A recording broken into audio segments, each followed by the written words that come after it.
Perkenalkan, nama saya Rossi Listiono, NIM 2018505, jurusan Teknik Informatika.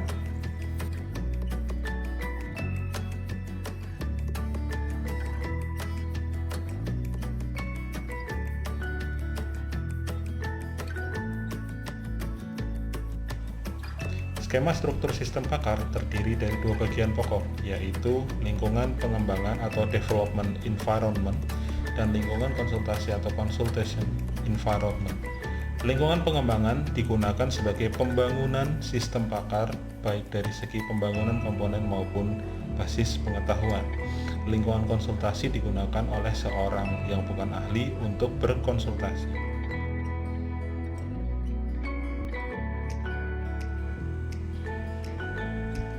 Knowledge acquisition atau akuisisi pengetahuan merupakan sistem yang digunakan dalam mengumpulkan data dari seorang pakar ke dalam suatu sistem atau program komputer.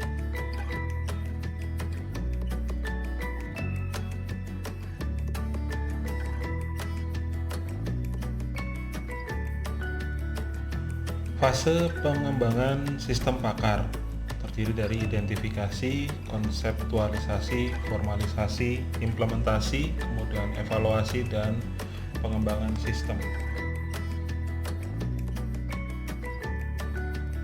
Identifikasi.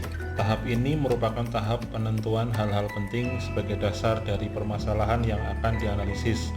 Tahap ini juga merupakan tahap untuk mengkaji dan membatasi masalah yang akan diimplementasikan dalam sistem. Setiap masalah yang diidentifikasikan harus dicari solusi. Fasilitas yang akan dikembangkan, penentuan jenis bahasa pemrograman, dan tujuan yang ingin dicapai dari proses pengembangan tersebut. Apabila proses identifikasi masalah dilakukan dengan benar, maka akan dicapai hasilnya. Konseptualisasi. Dari hasil identifikasi masalah dikonseptualisasikan dalam bentuk relasi antar data, hubungan antar pengetahuan dan konsep-konsep penting dan ideal yang akan diterapkan dalam sistem. Konseptualisasi juga menganalisis data-data penting yang harus didalami bersama dengan pakar di bidang permasalahan tersebut. Hal ini dilakukan untuk memperoleh konfirmasi hasil wawancara dan observasi sehingga hasilnya dapat memberikan jawaban pasti bahwa sasaran permasalahan tepat, benar, dan sudah sesuai. Formalisasi. Apabila tahap konseptualisasi telah selesai dilakukan, maka di tahap formalisasi konsep tersebut diimplementasikan secara formal, misalnya memberikan kategori sistem yang akan dibangun, mempertimbangkan beberapa faktor pengambilan keputusan seperti keahlian manusia, kesulitan dan tingkat kesulitan yang mungkin terjadi, dokumentasi kerja, dan sebagainya.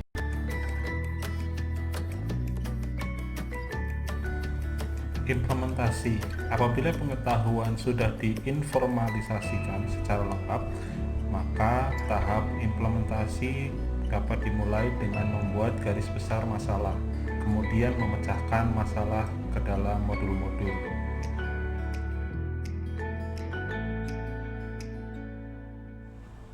Evaluasi.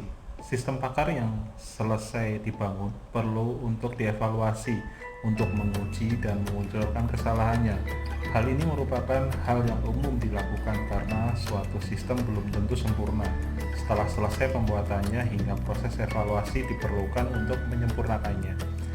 Dalam evaluasi akan ditemukan bagian-bagian yang harus dikoreksi untuk menyamakan permasalahan tujuan dari pembuatan sistem.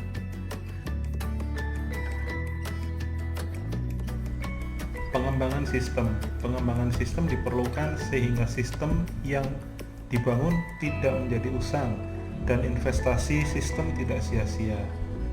Hal pengembangan sistem yang paling berguna adalah proses dokumentasi sistem, di mana di dalamnya tersimpan semua hal penting yang dapat menjadi tolak ukur pengembangan sistem di masa mendatang, termasuk di dalamnya adalah kamus pengetahuan masalah yang diselesaikan.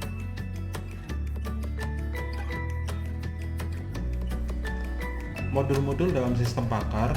Yang pertama adalah modul penerima pengetahuan. Sistem pakar menggunakan modul ini ketika menerima input pengetahuan dari para pakar atau tenaga ahli. Pengumpulan pengetahuan didukung oleh insinyur pengetahuan yang bertanggung jawab untuk menerjemahkan bahasa ahli ke dalam sistem pakar nantinya. Yang kedua, modul konsultasi. Sistem pakar beralih ke modul konsultasi ketika sistem menerima pertanyaan dari pengguna. Pertanyaan terkadang juga dapat diajukan dalam bentuk masalah yang memang merupakan keahlian sistem pakar. Yang ketiga, modul penjelasan. Dalam modul ini, sistem pakar mengambil perannya sebagai responden atau pemecah untuk masalah yang ditangani.